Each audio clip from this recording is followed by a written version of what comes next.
নমস্কাৰ মই মজিদ বন্ধুসকল বলগতে চাওক আজি সন্ধিয়াৰ 7টা গুৰুত্বপূৰ্ণ খবৰ। প্ৰথমটো খবৰ, বিপদ আঁতৰা নাই ইউএছটিএমৰ স্বত্বাধিকাৰী মহবুবুল হকৰ। কাৰাগাৰতে পুনৰ গ্ৰেপ্তাৰ কৰা হ'ল ইউএছটিএমৰ আচাৰ্য মহবুবুল হকক। শ্ৰীভূমি কাৰাগাৰৰ পৰা ঢেকিয়াজুলি আৰক্ষীয়ে ল'লে জিম্মাত। বিপদ আঁতৰা নাই মহবুবুল হকৰ।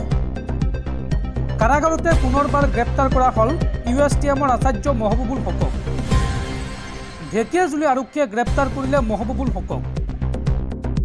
শ্ৰীভূমিৰ পৰা ঢেকিয়াজুলিলৈ লৈ যোৱা হৈছে মহবুবুল হকক।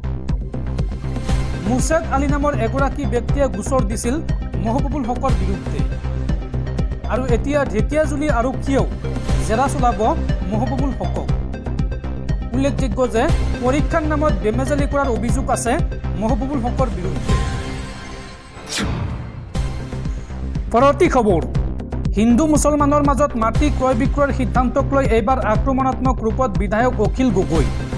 অখিল গগৈয়ে এই সন্দৰ্ভত কয় যে অসমৰ মুখ্যমন্ত্ৰীজনে যি কাম কৰে সকলো কামতে হিন্দু মুছলমান বিচাৰে। হিন্দুৰ মাটি মুছলমানে কিনিব নোৱাৰা কোনো আইন ভাৰতত উত্থাপন নহয়।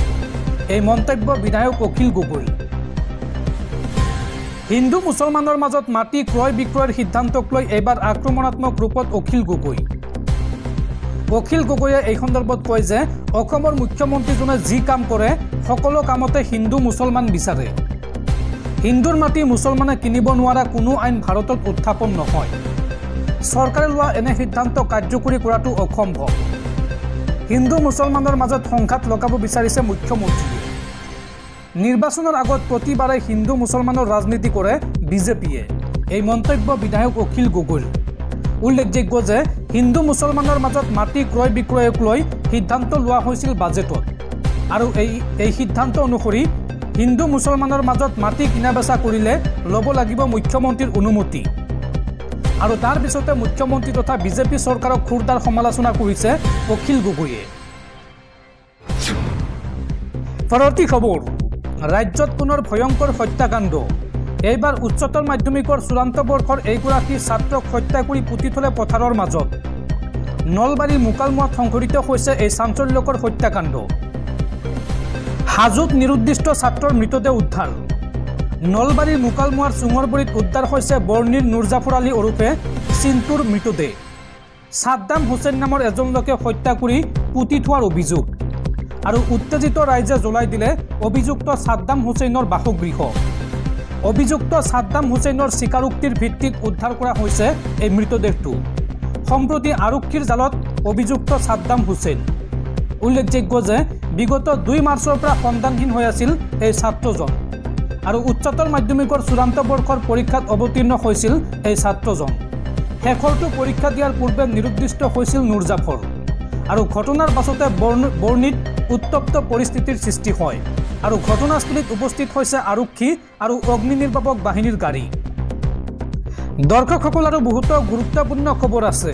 তাৰ আগতে আপোনাক জনাওঁ যে যদি আপুনি এতিয়ালৈকে এইটো ভিডিঅ'ত লাইক কৰা নাই তেন্তে এতিয়াই ভিডিঅ'টোত লাইক কৰি দিয়ক, আৰু এনেকুৱা ধৰণৰ ভিডিঅ'সমূহ নিতৌ চাবলৈ চেনেলটো ছাবস্ক্ৰাইব কৰি কাষত থকা বেল আইকনটো প্ৰেছ কৰি ৰাখক। পৰৱৰ্তী খবৰ, সমাগত ৰঙৰ উৎসৱ হোলী, আৰু হোলীক লৈ এইবাৰ ডাঙৰ সিদ্ধান্ত গ্ৰহণ কৰিছে বিজেপি চৰকাৰে। বিজেপি চৰকাৰে তিৰপালেৰে ঢাকি দিলে 60টাকৈ মছজিদ। সাম্প্ৰদায়িক সম্প্ৰীতি বিনষ্টৰ আশংকাত মছজিদ ঢাকি দিয়াৰ সিদ্ধান্ত বিজেপি চৰকাৰৰ। মছজিদত যাতে হোলীৰ ৰঙৰ দাগ নপৰে তাৰ বাবে এই সিদ্ধান্ত লোৱা হৈছে। বিজেপি চৰকাৰে এইবাৰ তিৰপালেৰে ঢাকি দিলে 60টাকৈ মছজিদ। সাম্প্ৰদায়িক সম্প্ৰীতি বিনষ্টৰ আশংকাত মছজিদ ঢাকি দিয়াৰ সিদ্ধান্ত। মছজিদত যাতে হোলীৰ ৰঙৰ দাগ নপৰে তাৰ বাবে এই সিদ্ধান্ত লোৱা হৈছে। মছজিদে মোতায়েন কৰা হৈছে আৰক্ষীৰ বিশেষ বাহিনী। হোলীক লৈ প্ৰশাসনৰ আগতীয়া সতৰ্কতা। উত্তৰ প্ৰদেশৰ শ্বাহজাহানপুৰত প্ৰশাসনৰ এই ব্যৱস্থা। জিলাখনত অনুষ্ঠিত হয় বিখ্যাত জোতা মাৰ হোলী, আৰু হোলীৰ শোভাযাত্ৰাত যাতে মছজিদত অপ্ৰীতিকৰ পৰিস্থিতিৰ সৃষ্টি নহয় তাৰ বাবে এই পদক্ষেপ গ্ৰহণ কৰিছে। পৰৱৰ্তী খবৰ, চৰকাৰৰ বিৰুদ্ধে আন্দোলন কৰি চাকৰি হেৰুৱালে কেইবাজনো পলিটেকনিকৰ প্ৰবক্তাই। আৰু এই সন্দৰ্ভত শিক্ষামন্ত্ৰী ৰণোজ পেগুৰ স্পষ্ট ঘোষণা যে তেওঁলোকে চাকৰি ঘূৰাই নাপায়, চাকৰি উভতাই নাপায় পলিটেকনিকৰ প্ৰবক্তাই। শিক্ষামন্ত্ৰী ৰণোজ পেগুৱে কৰিলে এই ঘোষণা। গুৱাহাটী উচ্চ ন্যায়ালয়ে প্ৰত্যাহাৰ কৰিছে তেওঁলোকৰ আবেদন। নিয়মীয়া নিযুক্তিৰ প্ৰক্ৰিয়াত অংশ লোৱাৰ আহ্বান চাকৰি হেৰুওৱা ৩৭ গৰাকী প্ৰবক্তাক। পৰৱৰ্তী খবৰ, ৰাইডাৰ ননী নহয়, এইবাৰ ৰুজি মুদৈৰ চুৰি হ'ল বাহন। EMI শেষ হোৱাৰ মাত্ৰ 5 দিনৰ পিছতে চুৰি হ'ল স্কুটি। গুৱাহাটীৰ আমবাৰী নবীনবৰা পথৰ পৰা স্কুটি চুৰি ৰুজি মুদৈ নামৰ যুৱতীগৰাকীৰ। আৰু এই যুৱতীগৰাকীৰ স্কুটিখন লৈ গ'ল চোৰে। পিতৃহীনা ৰুজিৰ উপাৰ্জনৰ একমাত্ৰ আহিলা আছিল এই স্কুটিখন। আৰক্ষীয়ে এতিয়াও উদ্ধাৰ কৰিব পৰা নাই স্কুটিখন। আৰু এই সন্দৰ্ভত যুৱতীগৰাকীৰ সামাজিক মাধ্যমত কাটৰ আহ্বান মুখ্যমন্ত্ৰী হিমন্ত বিশ্ব শৰ্মা আৰু অসম আৰক্ষীৰ DGP-লৈ। অতি সোনকালে স্কুটিখন উদ্ধাৰ কৰি দিবলৈ কাটৰ আহ্বান জনাইছে এই যুৱতীগৰাকীয়ে। পৰৱৰ্তী খবৰ, শীঘ্ৰেই ভাৰতলৈ আহিব আমেৰিকাৰ উপৰাষ্ট্ৰপতি JD ভেন্স। চলিত মাহতে ভাৰতলৈ আহিব আমেৰিকাৰ উপৰাষ্ট্ৰপতি JD ভেন্স। তেওঁৰ সৈতে আহিব তেওঁৰ পত্নী উষা ভেন্সো।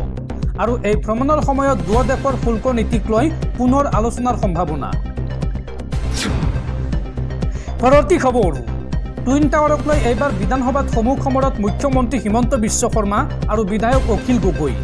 বিধায়ক অখিল গগৈয়ে এই সন্দৰ্ভত মুখ্যমন্ত্ৰীক কয় যে তৰুণ গগৈয়ে বনোৱা বিল্ডিংটোকে আপুনি টুইন টাৱাৰ বুলি কয়। দুনিয়াৰ মিছা কথা কৈ ফুৰিছে আপুনি। টুইন টাৱাৰক লৈ এইদৰে অখিল গগৈ আৰু হিমন্ত বিশ্ব শৰ্মাৰ মাজত বাক যুদ্ধ বিধানসভাত। তৰুণ গগৈয়ে বনোৱা বিল্ডিংটোকে আপুনি টুইন টাৱাৰ বুলি কয়। মুখ্যমন্ত্ৰীক উদ্দেশ্যি এই মন্তব্য অখিল গগৈৰ। অখিল গগৈয়ে লগতে কয় যে দুনিয়াৰ মিছা কথা কৈ ফুৰিছে আপুনি। টুইন টাৱাৰক লৈ অখিল আৰু হিমন্ত বিশ্ব শৰ্মাৰ মাজত এই বাক যুদ্ধ।